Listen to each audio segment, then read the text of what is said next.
Hey, Nerd Herd, Dynasty Nerds here, back again, talking NFL quarterbacks. You hear a lot of people talk about this being a weak quarterback class, and we're here to tell you whether that dynasty value is there or it's not there.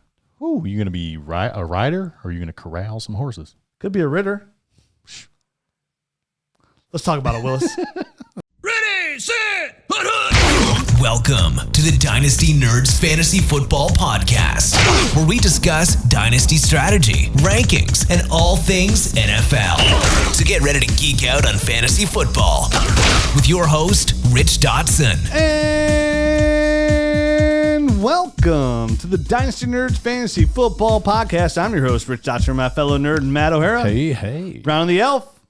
And Jared Wackerly. What up? Yeah, we're here. No Garrett today. He's pussyfooting around somewhere with the sniffles or the fevers. Or the fevers. Yeah, obviously got all the cowbell he needed. Yeah, so he's away. He'll be back next week. So he's just missing out on our final 2 episodes of Rookie Breakdowns. We end it not with a bang, but with a mutter. The QBs, tight ends are interesting. We'll have some stuff to talk about tight ends. Sure.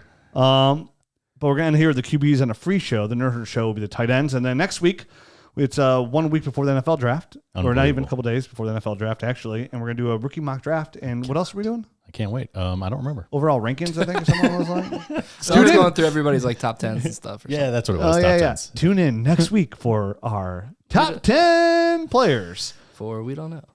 So before we get into these QBs, obviously, I think before we even get into the overall class of these QBs, we should probably make a statement about them. But before we do that, let me tell you about our friends at Prize Picks. You're like, hey, guys, I hear about this every week. What is Prize Picks? It's only the biggest, bestest, legal prop bet platform you can make your bets on in the world. Now, in the whole world. this isn't available in every state, but I'll tell you what, every month, like Arizona this past couple weeks got legal. Every month there's a new state rolling out that's legalizing gambling. Ohio will be ready for Soon, end of the year, and right? I can't wait. Yeah. So I can jump on these Prize Picks and start giving you all my overs that I love and start making mucho dollars. So we'll see how that goes. But if it is legal in your state, you got to check out Prize Picks. Use that promo code NERDS. And what do you get when you use a promo code NERDS? Well, let me tell you, friends, when you want to make these prop bets, you get 100% instant deposit match it up to $100. You're going to get an opportunity to have your team audited. If you're wondering what that is, just go to our YouTube series on YouTube. Look it up. It's the Dynasty Nerds team audit. You send us your user information in the team. Myself, Jared Wackerly, and Garrett Price take that team, put in the Dynasty GM, and we break it down and try to make that Dynasty team either a contender or help you along the rebuild process. We've done 2 of those shows already, and I think they've come out really, really well. And if you get on there and you make a future bet, all you got to do is make one future bet for $10. You get entered into the Dynasty Nerds team audit, and we're going to send you the most comfortable free shirt in the world that Matt O'Hara is wearing here right now on So smooth. YouTube. We're going to send you that shirt for free. I'm about to order a whole new batch of shirts. We went through all our shirts, giving all these shirts away for free. We're going to order a couple of new colors, maybe some blues. We were talking about there's so many Minnesota Viking fans out there that listen to the show. We're going to order some Vikings colors. We have Browns colors. And if you do ever want the Browns colors and you're listening, you do make a futures bet, put that in the notes because we don't sell those. They're like a limited behind the scenes shirt. But I do have Browns shirts, Dynasty Nerds colors, Browns in orange. Browns colors, Dynasty Nerd shirt. Thank you for unweaving that. Yeah. Dropped off the Super Bowl. Only stipulation is you have to use the promo code NERDS, NERDS. And by doing so, then all you have to do is, Jared, tell them what to do after that to get entered in to get the free shirt and get entered for their team to be audited. Yeah, so instead of sending me an email or DMing us on Twitter, it's going to make the process a lot smoother. We're gonna put a link to a Google form in the show description, in the show notes that you can click on whether you're Apple Podcasts or Spotify, or on YouTube. If you're watching on YouTube, go ahead and click the link in the show notes, and it'll take you to a form. Fill out your name, email address. We'll verify it with Prize Picks, and just fill out all the information that's necessary in order for us to send you a shirt and do an audit on your team. Yeah, most comfortable shirt in the world, and I am not telling you a fib. And again, Prize Picks will give you an opportunity to make these player props that you want. For us, we're actually asking you to make an NFL futures bet because that's what we're into, the NFL futures bet. I gave mine last week. Joe Mixon over 1120 or 1150 yards. I love that one. And this is something where you pick 2 to 5 players over under on their player projections, and you win up 10 times your entry. It's just you versus the numbers, so it's not like you're playing versus anybody else. And right now they let you play all these sports, right? NFL, NBA playoffs, college football when it comes up, soccer, Major League Baseball, MMA, college sports. Like they have so many opportunities for you to get out there and put some action on things that you might feel knowledge about. Like I only feel comfortable playing football. You know, Right. Last year I was in on football bets. Guess what I did? Crushed it, made a ton of cash. Shocking. Legally, non-legally. I won't tell you. But I did it. Using Bitcoin. Maybe. I'm up big money. So check them out. Prize Picks, promo code NERDS. Get on that Google sheet. We're going to send you a shirt and be entered in to win the audit, which we'll do once a month. So even if you're in there, you'll never lose your spot. Now, let's talk about these QBs right now as a whole. So we'll start off right from the get-go here is with Superflex, Matt. You know, like in Superflex leagues, we've been doing this show for 8 years. And we've always said it doesn't matter. You got to take these QBs high. And we've had people yell at us like, oh, you can't take Justin Herbert at 3. Like, you have to take Justin Herbert at 3. I'm like, well, you're dumb. Well, who's dumb now? You know, Dummy dumb pants. we said, hey, you got to take Daniel Jones at 3. Who's dumb now? Us. Kind of. Maybe. We'll see. We'll find out this year. But yeah, we'll find out. But you can't get the Lamar Jackson. The value's still there. Yeah, Yep, you can't get the most Lamar years. Jackson. You can't get the Justin Herberts. You can't get the Derek Carrs unless you take these guys a little bit higher. Mm-hmm. Now, this year, I am going to break that rule. And I don't blame you. Yeah. How about that? Like, Breece Hall is the 1-1 in Superflex.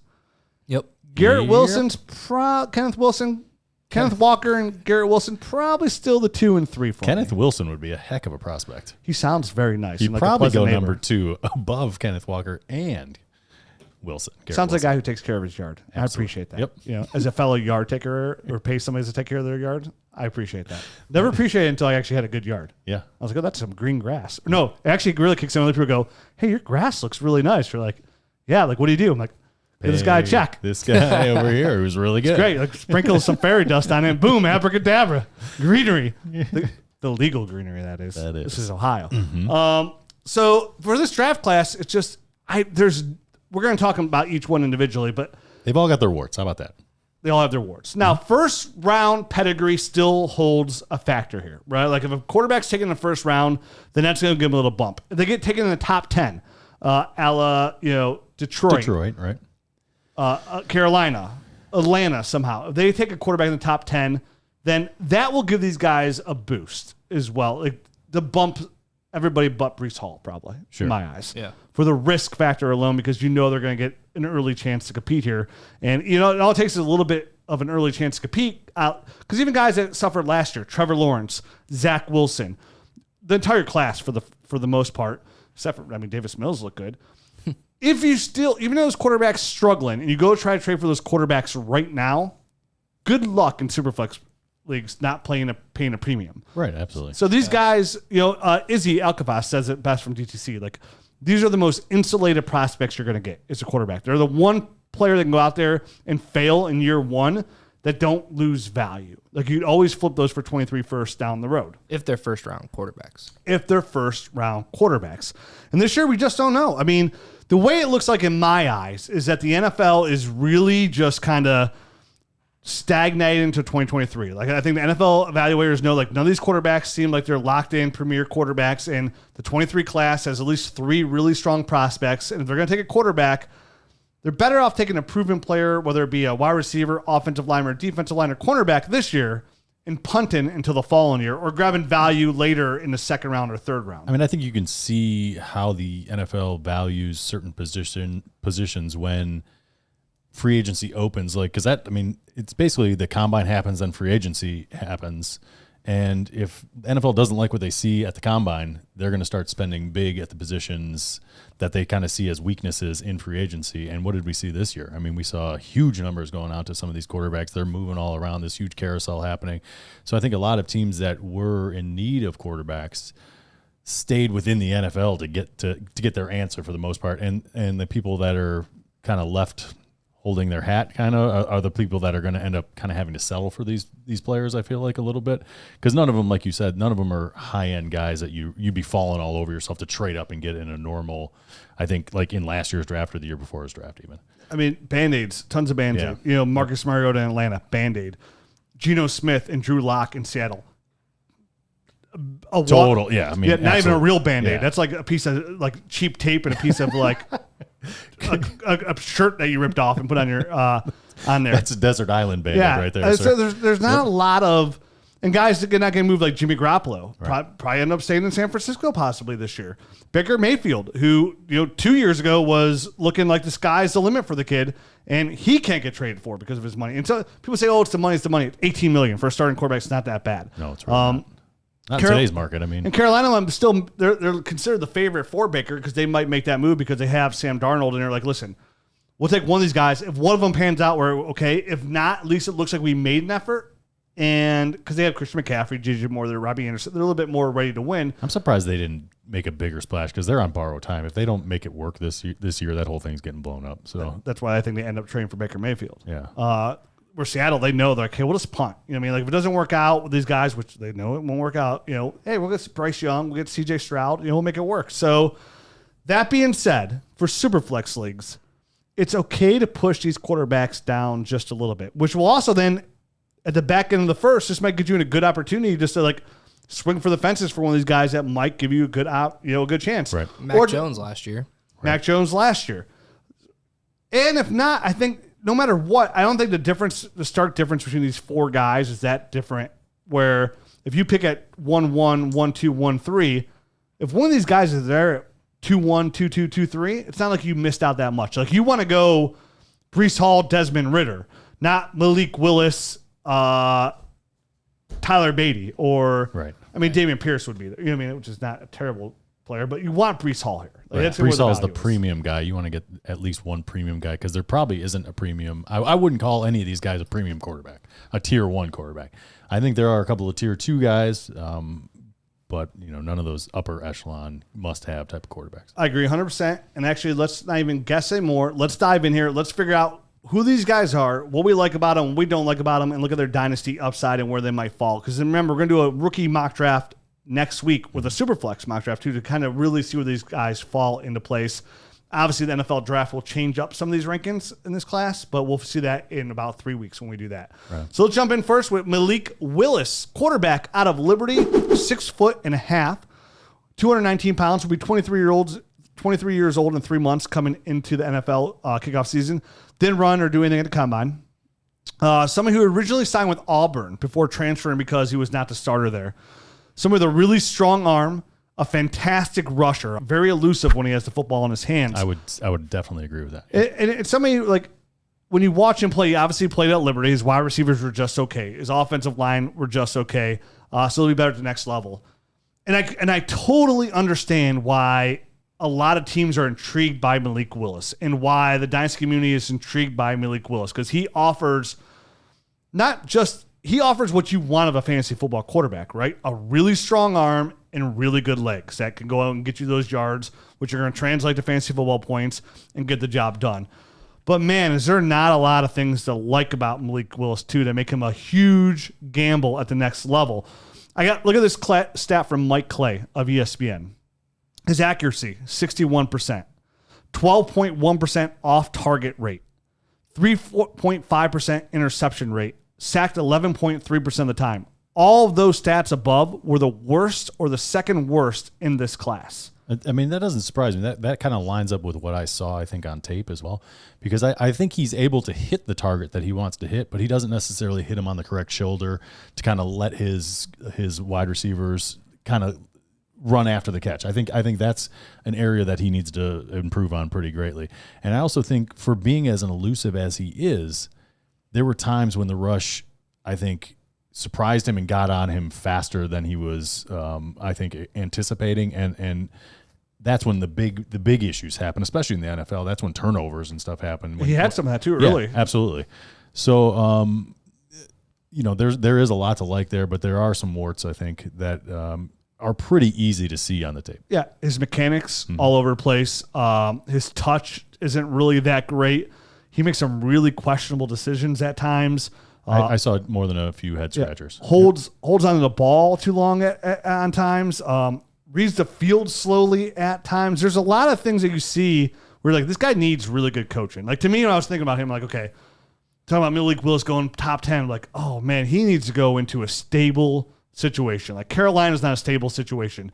Maybe Detroit is they can sit behind Jared Goff. Like that's probably a good thing there. If he goes to Detroit, he is going to sit a year. He's going to sit a year. Goff's contract is crazy. They're not going to not play him. If he goes to Pittsburgh, he'll sit a year because that's a good, stable organization. They'll let him grow into what he needs to grow into. But he needs that. I mean, so there's another downfall there of taking him in the first round of your rookie draft. Like he needs to sit a year.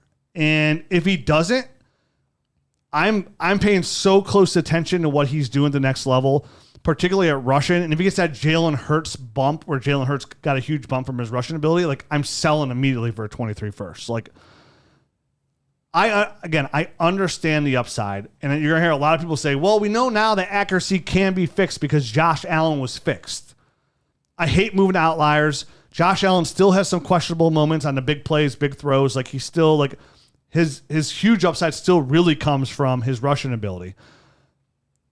A quarterback like him fails more times than they succeed at the next level. No, I mean, I agree. I think nowadays, NFL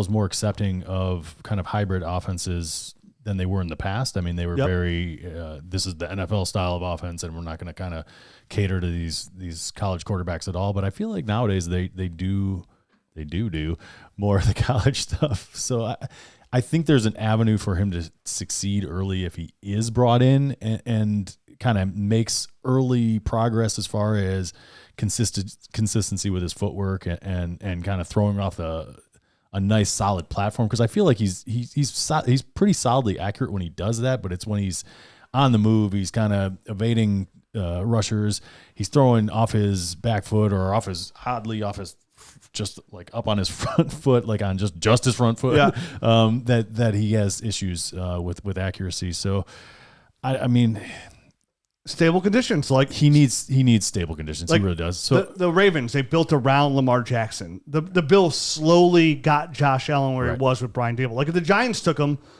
somewhere, I'm like, oh, we're gonna take him, sit behind Daniel Jones and kind of like mold him like we did Josh. Okay, that would take about 2 minutes though for them to, if the Giants were the one that ended up taking him before. I mean, Daniel Jones got good rushing ability too. So I mean, come on, he does. Sure. What did you see, Jared, when you took a look at? So Malik Willis was a really tough eval for me because, especially from like a fantasy football standpoint, that like adds just even more to this because like if I'm just looking at it from what I want to do is like an NFL franchise, I'd probably go Kenny Pickett just because I think he's safer and can probably come in and win right away. With Malik Willis, he's like the ultimate toolsy guy that you want to like get your hands on and mold and try to turn into something. Yep.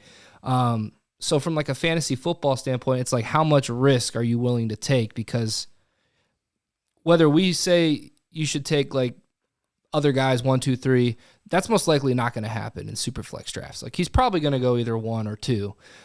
So like you're going to have to make a decision. Are you going to take Breece Hall? And if someone else takes Breece Hall, are you going to take him at 2? Because he's most likely going to be gone.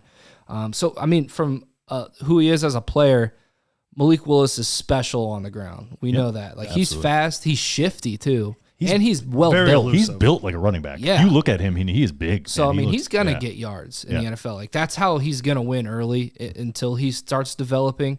But from, like, a passer standpoint, definitely has a live arm. I mean, at the Senior Bowl when I was there watching them in person, like, it was a clear difference when Malik Willis was throwing the ball compared to the other guys. And the other guys that were there were also the top quarterbacks in this class. So he definitely needs to clean up his inaccuracies a little bit. He needs to clean up his decision making. But sometimes, like watching his tape at Liberty, is like, is he trying to play too much hero ball? His receivers weren't very good. Correct. Didn't have many people to throw to. So like, is he just trying to win games? And he's still developing. I mean, he didn't have much starter. He only had 2 years as a starter, I think. That's it. So he still has a lot more game to get under his belt. So I think sitting a year is going to be really good for him. When watching his tape, like he makes some very small window throws, like that make you go, wow. Like in between the safeties, like hitting the hole down the sideline against cover 2. Like he definitely makes some big time throws. So I think there's something to work with there for sure. And I wouldn't be surprised if he goes top 10. So I'm still like, I'm going to wait till the NFL draft happens to see where he goes to make my decision on if I should take him 2 or 3, because I'm still with you guys on Breece Hall 101. And we talk about a guy like in that kind of skill set, but not as strong of his arm actually, is like Lamar Jackson, right? Who was actually a Heisman winner at Louisville. He still slipped to pick 32. Mm-hmm. You know what I mean? And like, I think the NFL wouldn't make that kind of error again, right? Well, for sure, he was a unanimous NFL MVP. Of course but not. I mean, even with the next guy that's profiled similarly, you know what I mean? So Malik Willis, right? So who he offers that kind of upside, like you guys said earlier, where the NFL has transitioned that way, a little bit more RPO action, where we got much more higher mix of college coaching and NFL coaching these days. So there's a room for it for sure. It's just I'm proceeding with caution in my Superflex leagues because when you pick that high, obviously any quarterback that you pick is a boomer bust prospect, right?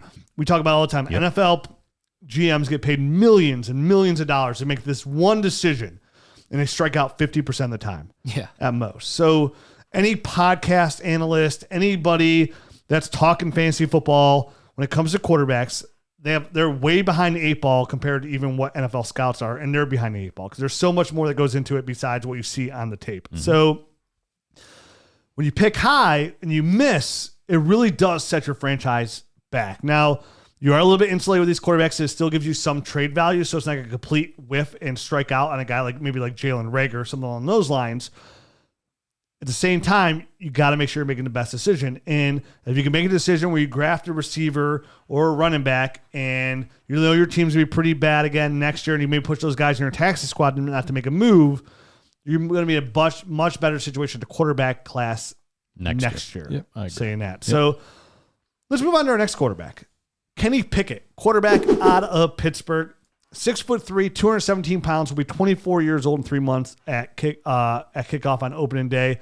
Somebody who really had his big breakout this year. At the Combine, ran a 4.73, 33.5-inch vertical, 121-inch broad jump, a 4.29, 20 short shuttle, which is pretty good. Yep. Definitely for running a 4.73. But again, his 21 was his breakout year. Comes out, throws for 4,319 yards, 47 touchdowns, ACC Player of the Year and Offensive Player of the Year, the Davey O'Brien Award winner, Maxwell Award winner, and more on top of that. 12,303 career yards and 81 touchdowns, beat Dan Marino's records at Pitt. So he leaves Pitt at the all-time leading passer in yards and touchdowns. 1.4% interception rate, second best in this class. So he did not turn the ball over. And this is a guy who his wide receivers really didn't do him a lot of favors either. They had a decent amount of drops there in Pittsburgh. I was like, oh, that's a good throw drop. Yeah, well, he does have Jordan Addison. He's going to be one of the top wide receiver prospects next year. Okay. Good zip on the ball, I saw. Worked all 3 levels of the field. I thought that was pretty nice of him. Nice touch on those deep balls, too. I saw him make some really good deep throws, and he ends up with the ball right where it needed to be over the defensive back there. Some of his biggest weaknesses we're going to talk about right out the gate is 8.5-inch hands. Smallest of any QB in the NFL when he comes to the NFL. He'll be the smallest. Crazy, man. It is. The second smallest, who he's going to come in and beat, is Taysom Hill, has 8.75 inches hands. And we saw other quarterbacks do this with like 9-inch hands. You know, sure. Joe Burrow, Mike Vick, just are some of the newer quarterbacks you saw that had 9-inch hands. Now his hands are small. They measure small, but doesn't he have like a weird like double jointed thumb where he can't like extend it all the way out? So it's kind of one of these things where like he can't lay his thumb flat on the table. I read something on it. That's what he's trying. That's why he didn't do it originally, because he was trying to at the Senior Bowl because he was trying to do some exercise. And if you ever seen a person with like a funky looking thumb like joint, I think that's kind of what he had. Like it bends different, and they have a hard time straightening it.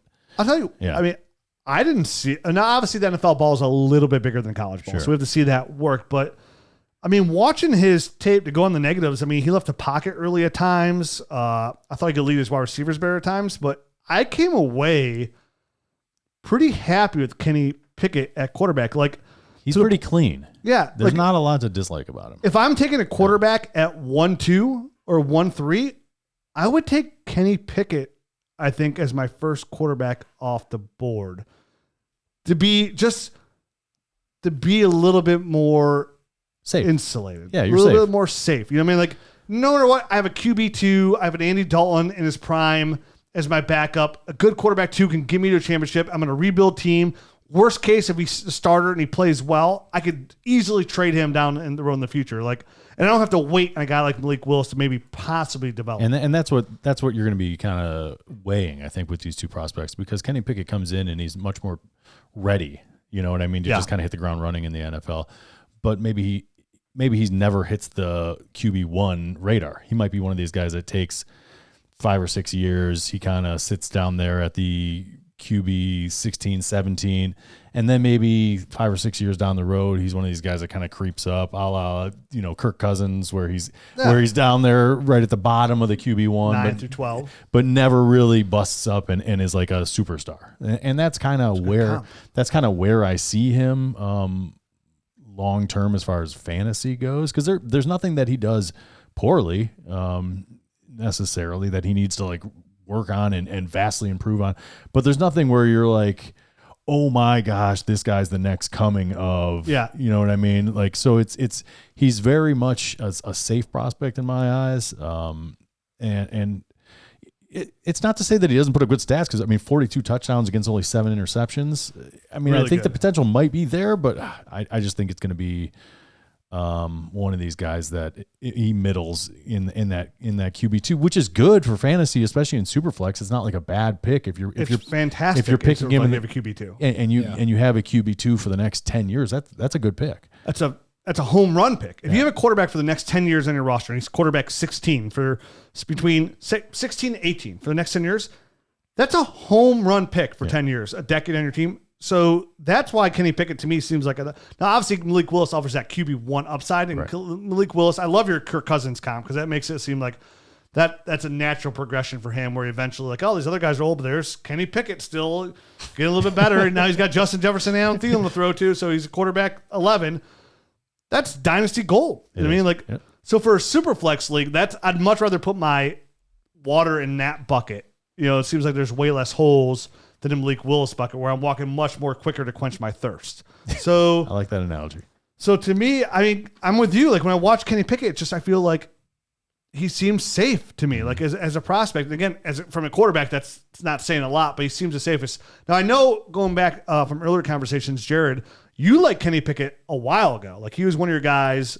I did. Your Debbie rankings a while back. I forget how I stumbled into watching Kenny Pickett, but like I was watching Pitt, obviously, and then I was like, who is this quarterback? Like, he's making good decisions. He's making every throw. He's making plays with his feet.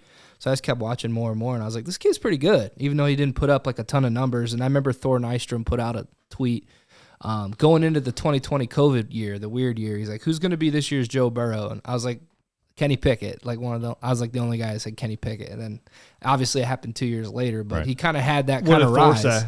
I screenshotted and quote tweeted it at him again, and he's like, "Oh my god, dude! Oh, Thor's my guy." I know you spent time with him up in Minnesota, didn't you? Yeah, that guy's a good dude. Yeah.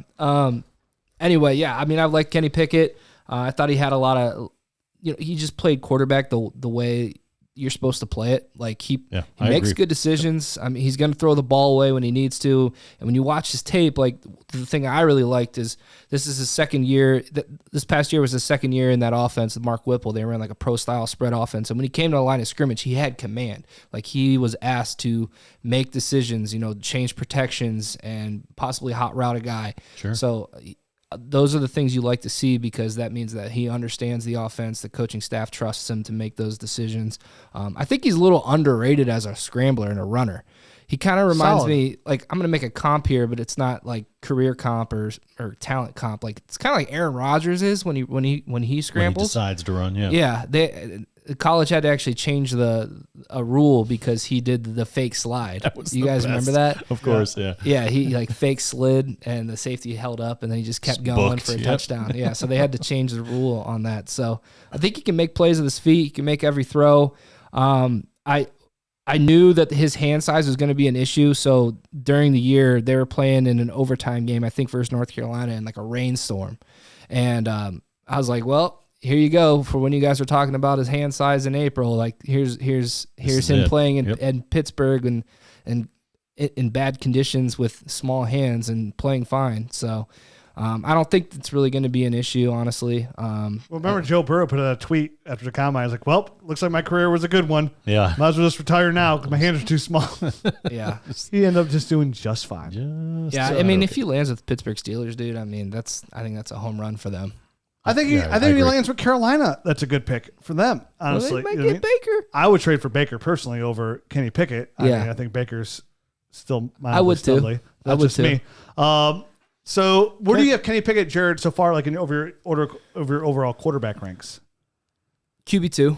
QB2 behind Malik? Yeah. It- I'd rather take the upside than Malik just in fantasy football, but Yeah. if I was just an NFL GM, not worried about fantasy, I'd probably take Pickett. And that, again, that's where it's always going to fall with Malik Willis. Like you're just enticed with that fantasy football upside, and which is what we're looking for. I mean, that's what we're looking that's here. what we play. We're here to scout players, not from an NFL standpoint, from a dynasty fantasy football standpoint. So Malik Willis does offer that upside. I feel like I would still take Kenny Pickett over him by a hair. I'm sitting on a fence. How about that? But Can I wait? Can I wait on that one? yeah, well, I want to see what that happens in the NFL draft. Yeah, yet. So we I got mean- information to come still. Yeah. Yeah, I mean, if Kenny Pickett falls for some reason, it's like, okay, Malik Willis goes to Atlanta. You're like, oh, him and Kyle Pitts and whatever receiver they draft. These two guys are clearly my 1 and 2, and they're a tier kind of above everyone else. So I agree 100%. that Tier 1A, yeah. and they're together. So, and I'm okay with taking either one. You know what I mean? Like, I'd be happy with either one. They're for sure the guys in the first round of Superflex draft that I feel comfortable taking. Yeah, and you know what? It probably would come down to my team and what I needed and what I was looking for. If I already had an established QB1 and I was drafting really high, I would just go Kenny Pickett and be fine with it. You know what I mean? If I had a bunch of guys that were middling guys, bunch of Kenny Pickett's? a bunch of Derek Carrs and stuff like that, I would go Malik Willis and swing for the fences. So that's kind of I'd be slow in the roll on calling Derek Carr middling for fantasy purposes. I think he was quarterback 1 last year, and I think now with Devontae Adams and the weapons around him, I think he's established himself as a quarterback 1. I think he's left the middle of the road tier. It's a huge upgrade. Huge upgrade. it's a big time upgrade. We'll see. I mean, if he's QB1 last year with Hunter Renfro, he's going to be a QB1. Nice to again. have one of the best receivers in the league, if not the best. It It's is. not the best. Yeah, I think the days of Derek Carr getting him at a value, which we literally screamed on his podcast for a couple of years, We did. has passed. So let's move on to our next quarterback. We're going to talk about Sam Howell, quarterback, North Carolina, 6'1", 218 pounds, will be 21 years old in 1 month when NFL season kicks off. So he's going to be pretty young. Ran a 4.48 40. That's all he did.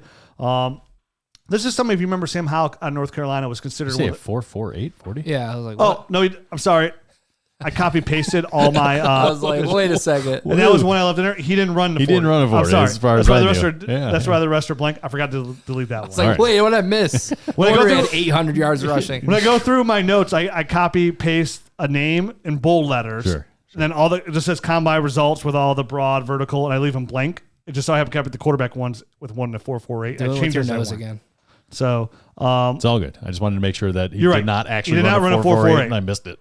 So Sam Howell, if you remember, he was considered one of the top quarterbacks coming in this past year of 2021. Was a Heisman finalist, considered a lock to be a first-round pick after what he did for the first 2 years in college football. And then he came in into a really tough year for him. I mean, you remember what they lost there at UNC too. He lost his 2 dynamic running backs in Javonte Williams and Michael Carter.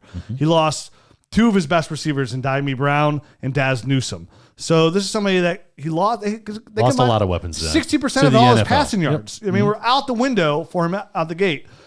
But this is somebody, again, who offers that rushing upside. 135 rushes, 1,104 rushing yards, 11 touchdowns. He's really young. His first 2 years were really solid with that talent around him. Strong arm with some good zip, good velocity on the ball. Confident. He's like that. Kind of looks like him a little bit too, like that Baker Mayfield does look kind of like player, him. right? Like If you're watching his tape, you're like, that looks like Baker. kind of looks like Baker a little bit. Reads the whole field, which is kind of nice They're about real him. similar body sized. Yeah. You know what I Yeah. mean? Like obviously They 6'1", throw similar, too. shorter and stocky. Yeah. I mean they're well built for They're being short. similar. Yep. So like, oh, Rich, you must love him. Well, his name's not Baker. And, because he comes in, this year, his worst year, 63% completion percentage, second lowest in the class.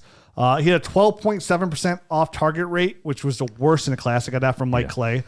His touch, timing, his ball placement at times is questionable. I mean, his receivers would catch the ball, but a lot of times I feel like they had to break off their route or adjust to get their football. Like he didn't throw a ton of balls on the numbers. Like Yeah. I agree. with that. I agree.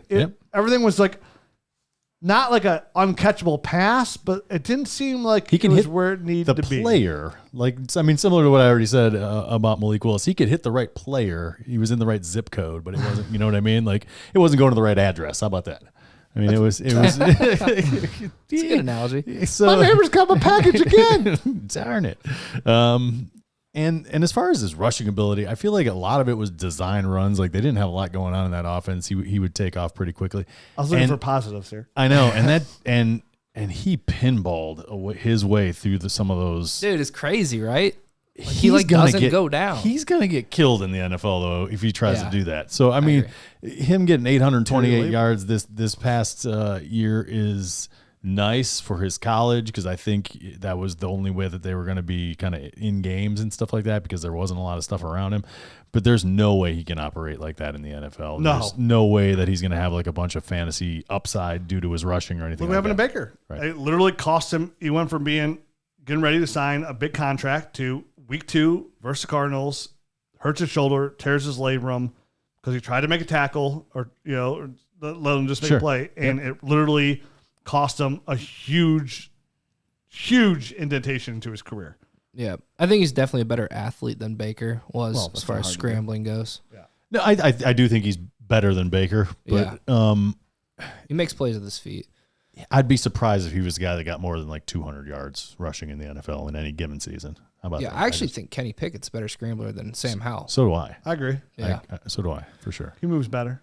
Too bad Garrett's not here, because I know he likes Sam Howell a lot. And I think he has him as his QB2 or QB3 in this class. I think with his youth, he's enticing. Like he offers the upside where he could be a star. Like I can envision him being a star in the NFL. Like he comes in, gets coached up, sits a year, probably not going in the first round as it is anyway. So somebody go in the second round in the NFL draft, and one of these teams that might need to like slowly develop a quarterback. So he's on the Andy Dalton trajectory of the NFL, right? Like even if he goes to Tampa Bay, pick, since behind Tom Brady, that'd be a good spot for him. You know what I mean? Like, and that'd be an upgrade for them for their backup quarterback too over Kyle Trask last year. Big time. So I think he is a guy that could develop for sure. He's on my he's the kind of player like I'm in the second round and I'm like, oh, he's there. I'm like, oh, I'm getting good value at quarterback. Like, there's no way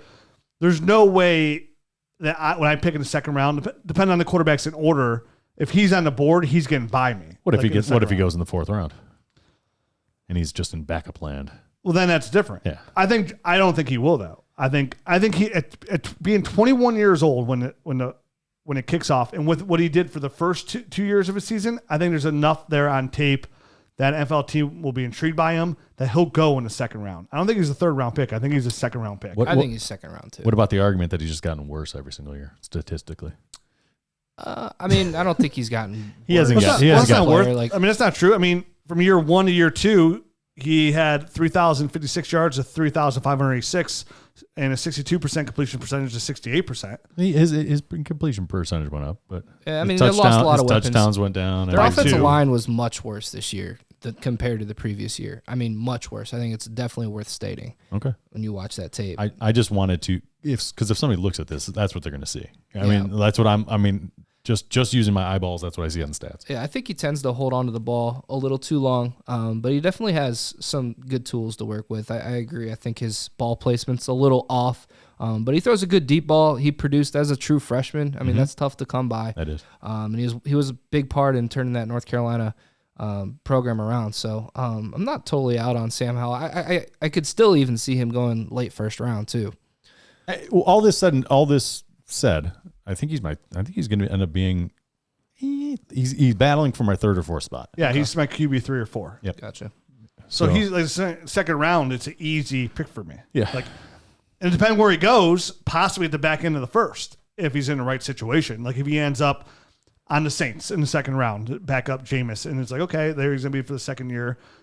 If he lands in the right situation, he's an easy second round pick, no matter where I pick in the second round, because I think that's where the value is going to be this year, where this quarterback's not strong, but you don't get many years in this situation in Superflex where these quarterbacks can slip to you that have second round draft pedigree or higher. We know that Seattle likes to go kind of deep into their draft and get value too. So if they see a guy like Sam Howell slip into the second or third round, I could see them jumping on him and kind of trying to groom him into the quarterback of the future there too. Yeah, he's a very interesting prospect. I can't wait to see where he ends up. Before we move on, talking about prospects, what about just some overall prospects, NFL prospects, and value? Let me tell you about our friends at Prediction Strike. Do you wish you could have had stock in a guy like Derrick Henry, before he blew up? Do you wish you had a stock in a guy maybe like Breece Hall this year, where the value might be a little bit lower, and he jumps on the scene, and all of a sudden he's Najee Harris, right? Where was Najee Harris' stock before the season compared to where he's now on Prediction Strike? Well, now Prediction Strike makes that real possibility. Prediction Strike is the only performance-based sports stock market where you can buy and sell shares of professional athletes as if they were stocks. Prediction Strike lets fans create portfolios of their favorite athletes so they can get even closer to the game. Don't just draft your favorite players, start investing in them. Simply visit PredictionStrike.com or download their app on the App Store to create an account. Deposit the funds, buy, sell, hold shares of your favorite players just like you would real stocks. The value of players will change based upon game performances. Remember, right now is where it's a good time to dive into Prediction Strike because the values don't change because they're not playing.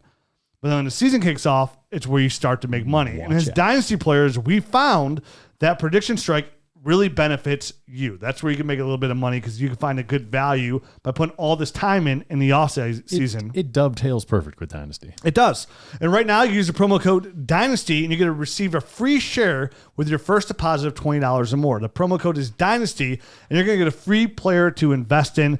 I would invest in Breece Hall. That's where the juice is for me because running backs, just like in Dynasty, can get instant value and a huge spike.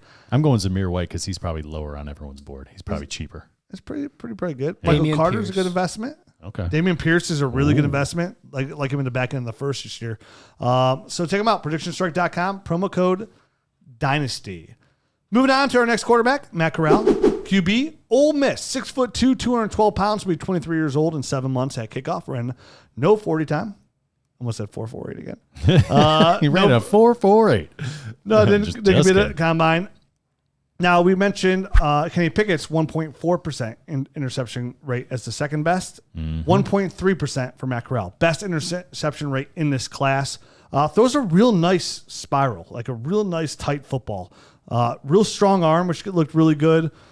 Again, his wide receivers didn't do him a lot of help there either. I saw some drops there. I was like, oh, that's a good throw ball, and they kind of dropped him. But at the same time, it was at the opposite end of that, on the drops, they really did help him because Matt Corral's ADOT was 7.8 yards, which is not good. But his receivers had 7.7 yards run after the catch. So this guy ran a lot of RPO, a lot of play action, kept everything real short in front of him. So at the same time, it's kind of hard to argue with his interception and completion percentage because everything was so short. I don't know. Like dump offs. Yeah, I saw him skip a bunch of balls into wide receivers, overthrowing wide. Not a guy that I like. I don't like his accuracy. You said he's got a strong arm. I think he's got an average arm. I don't think it's like super strong arm. When you're throwing 8 yards, it's pretty easy to throw a strong ball, buddy. And he was a guy that I didn't like him when pressure was around him. I felt like he took off a little bit too quickly. Wasn't one of these guys that kind of kept his eyes downfield trying to make a play. I think Matt Corral, for me, is going to be one of these guys that I have so low in my ranks that it's going to be essentially I'm taking him off my board. So he's QB5 for me. I think he's going to be QB5 because there's going to be no one else. Oh yeah, that's going to be worthy. To be fair, in this class, QB5 is pretty bad. QB5 is basically the bottom of the barrel. There isn't too much after that. Matt Corral goes late second round, and he's there in the second round of your rookie draft, in the mid second round. Like you're going to take him. No, I'm not. Okay. No, I'm not. I'm gonna take anyone else. I just don't see the upside with him. Well, I guess there's gonna be some pretty good running. I think that there's gonna be some really good value at running backs. There's gonna be some good running backs, and I'll just be going wide receiver. I just can't wait to see how this quarterback class shakes out at the draft because it's so hard to tell. I mean, for a long time I was saying there's gonna be 5 first-round quarterbacks. Now it's starting to look like 2. Yeah, maybe. But we could be Sam 4. Howell or Desmond Ridder. I mean, it still could be 4 or 5 because, I mean, I'm not totally off Matt Corral like you said, Matt. I think he offers some. I think he does offer some upside. He's like a good playmaker on the ground. Now he definitely needs to learn how to slide and get down. Like, you guys see how often he took on tacklers and tried to be a tough guy and. I mean, he does not have a big frame. Yeah, he's 6'2", 212. He needs to get down. He needs to learn how to get down and protect his body.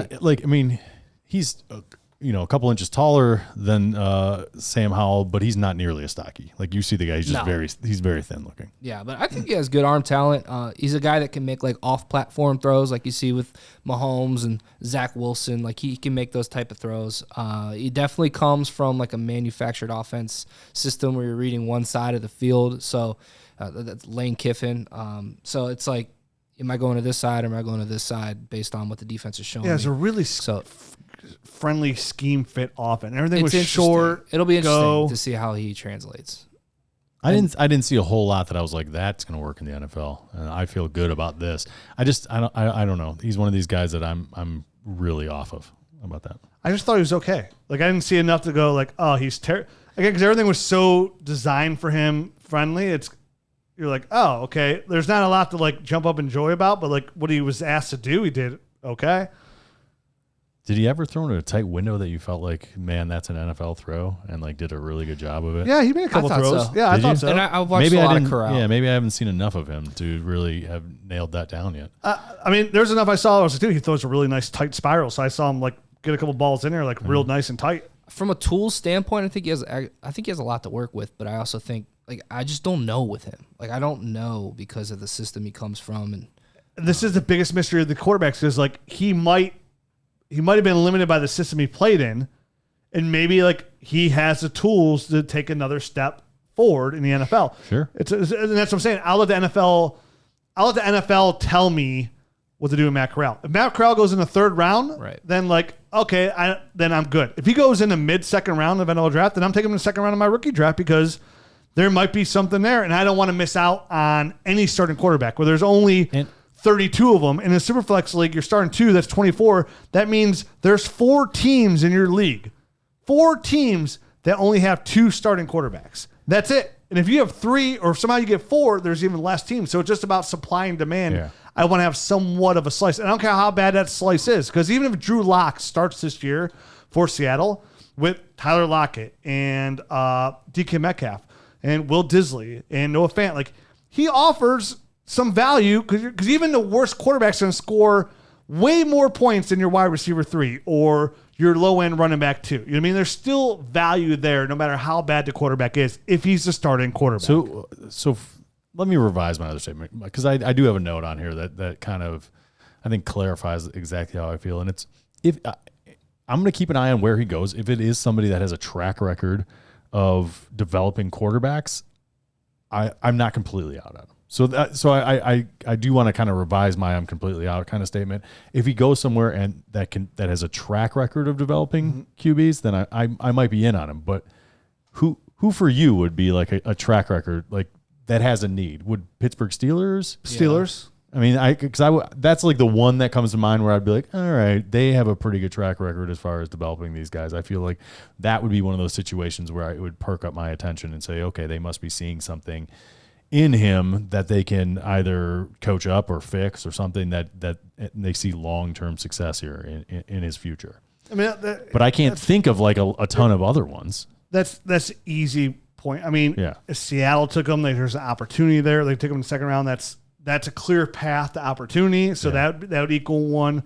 But like if he went to New Orleans, like would you feel great about that situation without Sean Payton there, without like they got a defensive-minded head coach? Well, here's the problem too. Here's the way to look at this quarterback class as well. There's about 6 teams that need a quarterback, essentially. About 6, right? And there's 3 for now. This is a year early, so it's going to change. 3 pretty good quarterbacks going into the next year for sure. So that eliminates half those spots as it is. And that's without Baker Mayfield moving, and that's without Jimmy Garoppolo moving. You know what I mean? So, or somebody developing, or maybe some of these guys take a step forward. Maybe Daniel Jones takes a step forward, Brian Dable this year. That's a possibility. Sure. Maybe Jameis Winston takes a step forward this year and establishes himself as a starter in New Orleans. It's a possibility. You know what I mean? Like a longer possibility, but a possibility nonetheless. I mean, Jameis Winston's always been high on talent, just bad on decision making. So it's another reason why I'm also, that thought in my mind makes me a little bit lower on guys like this, like Matt Corral, is because like there's gonna be better quarterbacks coming out next year, and we've seen such an influx of these young guys where there's not a lot of opportunity just opening up here at the next level. We've seen a huge influx of these young guys really taking these spots, and there'll be a couple guys that are a little bit older, like Matt Ryan in Indianapolis, Tampa Bay, which those are 2 spots would kind of count that 6, but it's not a lot of opportunities for guys to come here and just thrive right away. Definitely have guys like Kenny Pickett, Malik Willis that we think will get a little bit of opportunity. Maybe a guy like Desmond Ridder might get a little bit higher of an opportunity here. Maybe even a guy like Sam Howell. That's 4 of the 6 right as it is. And obviously everything changes on a year basis. But to me, I don't see a lot of teams that develop, because otherwise they'd have their quarterback, they develop them. You're looking for guys that kind of like slowly sit down, because Tampa Bay, they have Tom Brady now, but they had Jameis Winston that he didn't develop. And then the coaching staff and the regimes changed so much, it's kind of hard to say that as well. You know what I mean? Like, it's kind of hard to say, well, the Pittsburgh Steelers developed quarterbacks. Well, they did. Mike Tomlin. They did 15, 20 years ago.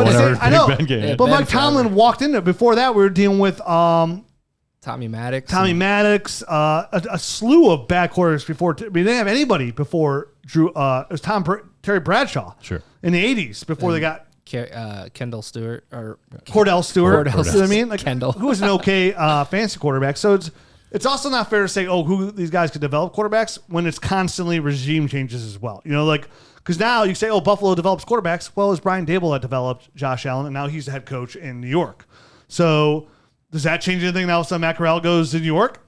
No, but I think it's especially like the Pittsburgh Steelers. That organization is still a patient the same. organization. Yes, exactly. Yeah. They have something from the top down that's still in place, even though a lot of the lower pieces have moved around and maybe shifted positions. The Bengals, a patient organization. Lamar going to Baltimore. Right. Like, that's a good organization. Good organization. Mike Brown, the Bengals, now they're a good organization, but at least they have patience there. So if a guy like Andy Dalton goes there, like, he's going to get all the time in the world to go be the quarterback there. So like the Cleveland Browns, great organization there. Real talk about quarterback frenzy. So it's interesting.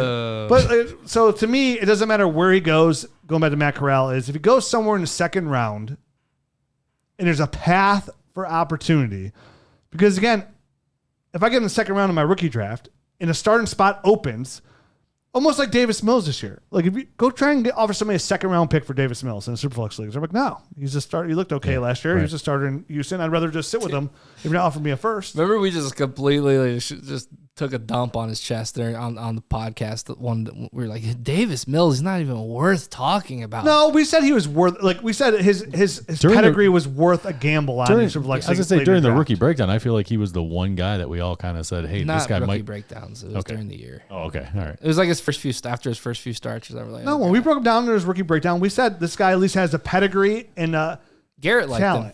And the opportunity. I heard Garrett liked him because at that point we knew about the Watson stuff. We said we have to he's worth draft. I know I drafted a couple leagues like in the third, fourth round. I have some Davis Mills shares. So I just meant during the season last year. I just remember one show where like he has a really long neck. I think we took it back a few shows later though. All right. He looked bad, right? Didn't he? The first couple starts.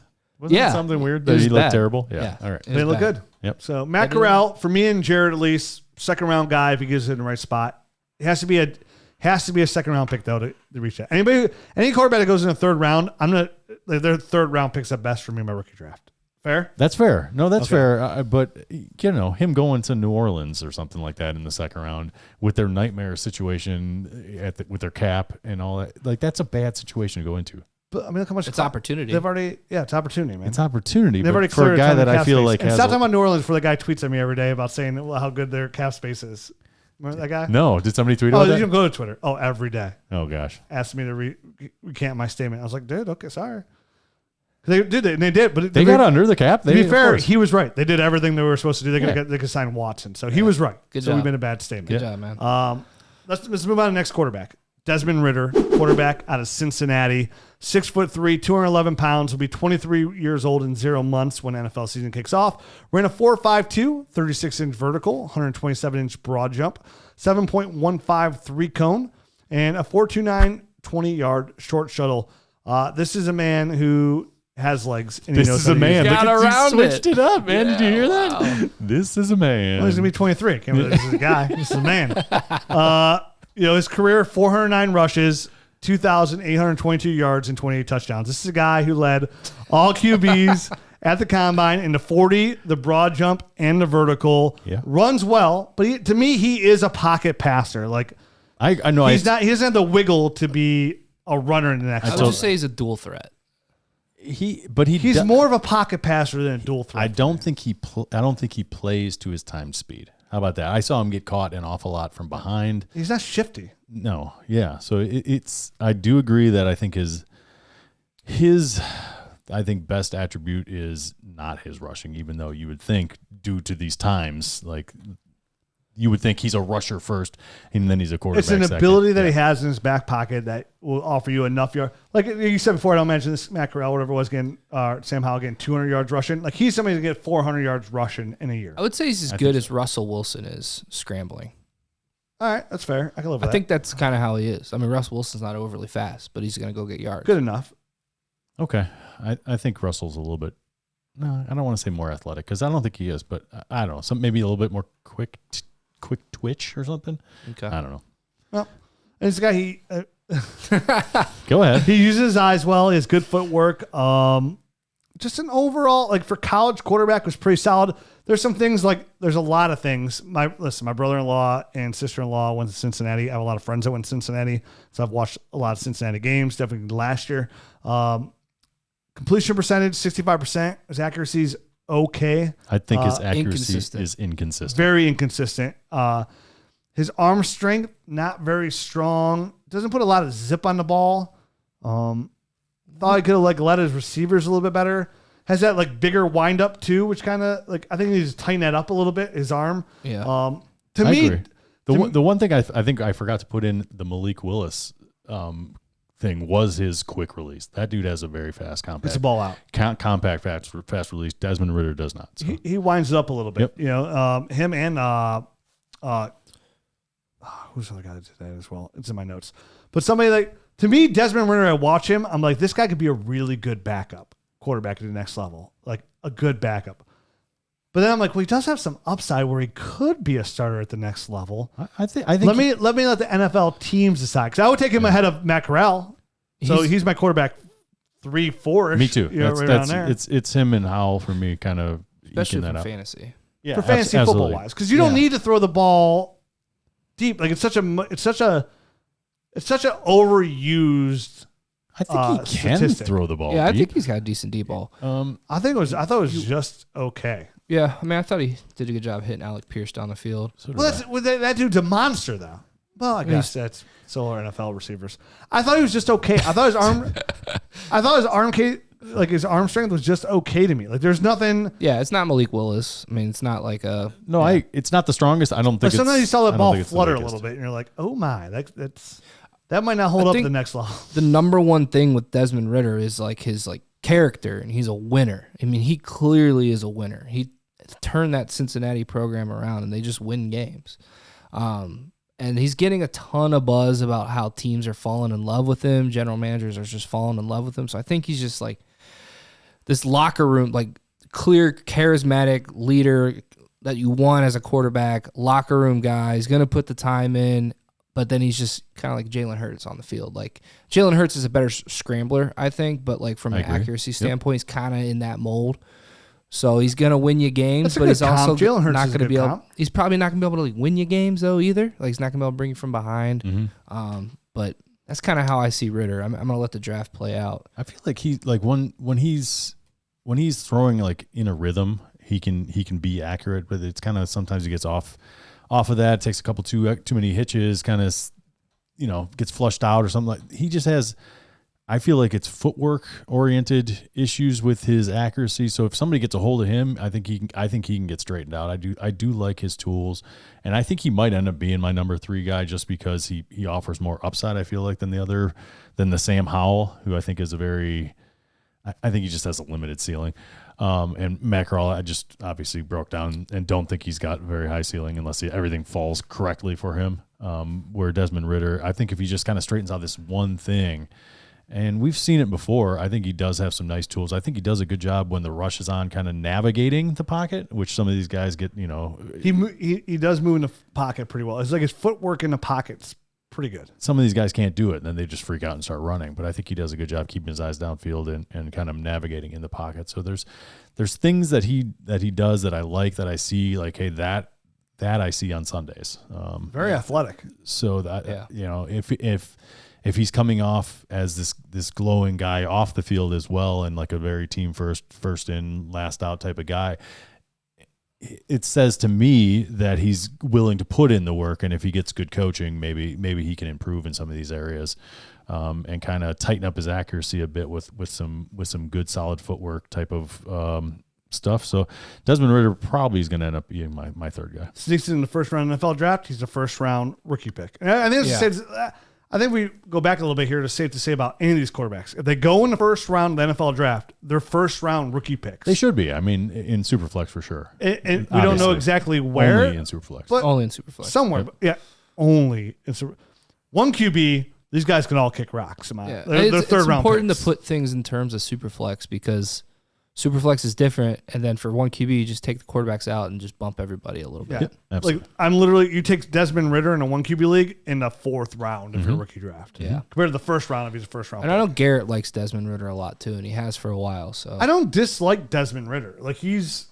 said, I think he'd be a really good backup like they have on your team, but like he has the upside of a starter. It's just how far does that go? Because I mean, I think you said it best, Jared. Like he's not going to be the kind of guy that comes back and wins you a game, which is what you need at this level. Because if you can't do that, second contract, is he going to get to that second? That's contract? the problem. Because if you can't do what, is he a franchise guy? What we learn about these guys in the NFL these days is if you can't be that guy, then you're not the guy. NFL's moving on. There's a reason Jimmy Garoppolo is taking the 49ers to the Super Bowl and almost to another Super Bowl. And he's moving on. Brown and Baker. And yeah, Baker Mayfield is because the teams don't envision that he can come back and win them that game. So that's where the NFL's moved these days. Like you got to be the big armed, mobile quarterback, be able to take your team to the next level. So can Desmond Ridder do that? Possibly. Ridder's got the third best odds to be the first quarterback taken now. He's getting a lot of first round buzz right now. So he's going to be somebody we get bumped. Yep. So absolutely. I mean, good for him. We'll see. Probably see 3 quarterbacks going in the first round of our rookie drafts this year, which again bump down some other guys that we might like guys like Jahan Dotson are going to slip into that second round. So again, you're going to be in a really good position here to be at 2-1, or maybe even in your Superflex this year draft. Say you have 2-1, 2-2. It'd be a real good year to move up from 2-1 when those back end teams that don't want a quarterback necessarily, they want Jahan Dotson's like, hey, I'll give you 2-1. 3-1 and 23 second for 1-9. Yep. And you get up and get Desmond Ridder. Now you got Breece Hall and Desmond Ridder. You give up 2-1, 3-1, whatever, and your 23 second might be better, but you got the quarterback. Yep. And that's could eventually be the decision that you make that takes your team from being the first pick in the draft to a championship caliber team. It's a good year. I wanted so badly to say the 6th team. I was going to say the 6th team for next year. But eventually into the championship. It's just going back to like the point of going, this is the one year where we don't love the quarterbacks, where there'll be good value at the quarterback. So it's weird to say, oh, we don't love these guys, but they're going to be great value. You know what I mean? Right. No, somebody could slide. How about that? And it's all going to depend on the drafts, and they're all going to be different. And your league. Yep. You know what I mean? Because like I am somebody this year that's willing to let some of these guys possibly slip just a little bit to like 3, 4, 5. Right. Whereas before you'd be taking quarterbacks 1, 2, 3 personally. Every time. Yep. Every time. Right. So just like last year. Even those guys then are going like Justin Herbert's are going top 6. Right. You know what I mean? So it's like these guys, it's gonna be a little bit different this year when these guys slip out of the top 10. But we'll find out in a week and a half. 10 days, I think. Next quarterback on our list, Carson Strong, quarterback out of Nevada, 6'3", 226 pounds, be 22 years old in 11 months at NFL kickoff. Then competed at the combine. Very strong arm. Very, very strong arm with good zip, nice touch. Might have the best arm in his class. He throws a nice ball. I don't think he has a better arm than Malik Willis, but especially watching them both at the Senior Bowl, man, like side by side, just being in person, it wasn't close. And Malik Willis has a very strong arm too. Can we just stick with Carson Strong's best attribute though here? I mean, which is? I said he's arguably one of the best arms in his class. You know, I would easily argue Malik Willis. He's very accurate, which is nice about Carson Strong too. He's got very good accuracy. Threw his receivers open, which was really nice. But I mean, this is a guy who has multiple knee surgeries, multiple. So his mobility is non-existent. He's a statue. He was in an air raid offense, which never helps for stat lines. Holds on the ball a little bit too long at time. It's just hard to see a guy like him who just literally has all these knee issues. And he rushed back from surgery to play this past year. So I think that didn't help things. So that didn't help either? Yeah, he actually looked decent like looked better getting around at the Senior Bowl. I keep bringing up the Senior Bowl because I saw him live. Sure, and those are things I was paying attention to. That's great insight because he looked slow as molasses on tape. Yeah, and he's not fast. Right. Like, he's just... But he looked like he literally could not operate in an NFL, just like getting back into his drop, like that slow. You're not wrong. And I still question that. Even if you say he's faster than he was, he's just that slow that it's painful to watch almost.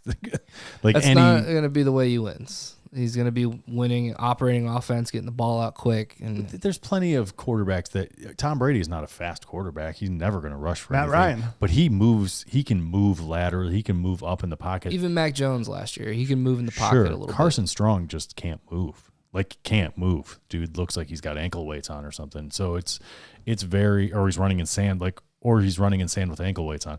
I don't know. It's bad. So I have a hard time believing that he'll ever play in the NFL. Any meaningful snaps anyway.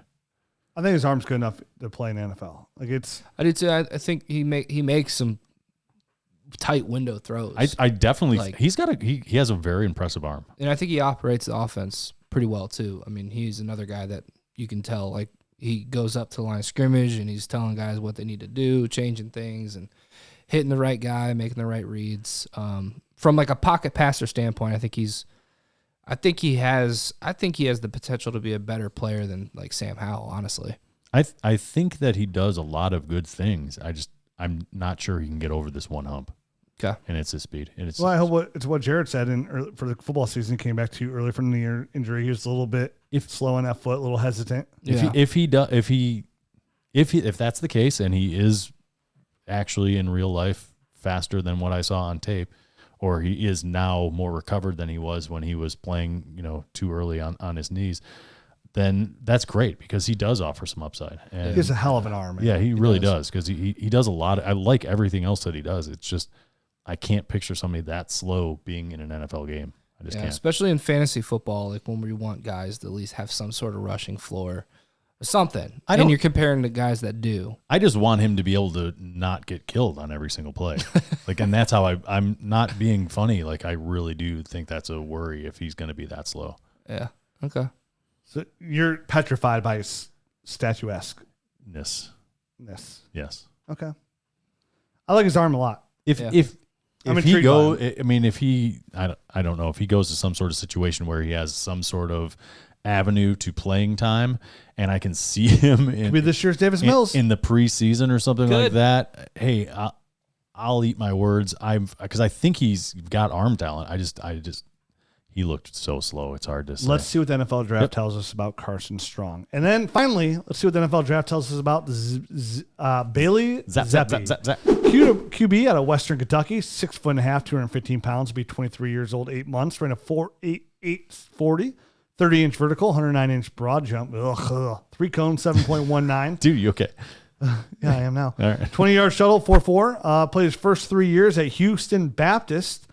His 6,967 yards and 62 touchdowns were FBS records on 686 attempts. But he had a 69% completion percentage. Seems to feel well, good touch. But again, a statue. Limited mobility. His arm strength is questionable. It's just... He had 51 yards rushing last year, not like Carson Strong's negative 208. But go ahead. That's a real stat. Carson Strong had negative 208 rushing yards? Negative 208. Sacks.